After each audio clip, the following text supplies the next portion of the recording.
төгіліп, көздің жауын аладай, сондай көркем көрініп, ай жүзіңіз арайлы, тамсандырды талайды, көрген жандар өзіңе қор қызындай ай қарайды.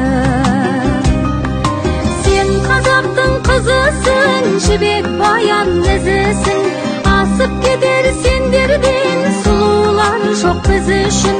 Иманы мен әдебі, қарапайым әлемі, біздер үшін қашанда қазақ қызай ой әдемі. Өзін өзі баптаған, ана үлгісін жаттаған, қазақ қызы қадірлі, ар-ұятын сақтаған, ұзын киіп жамылған, үлкендерге бағынған, қазақ қызы осылай барша жұртқа ой танылған. Егер сен білімді, саналы, ақылды, әдепті, нағыз қазақ қызына сай қасиеттерді бойыңа сіңірген кезде, басқаларға үлгі болып, білімді қыздар қатарына қосылған кезде, мектебімізде ашылған Қыз Жібек қыздар ұйымына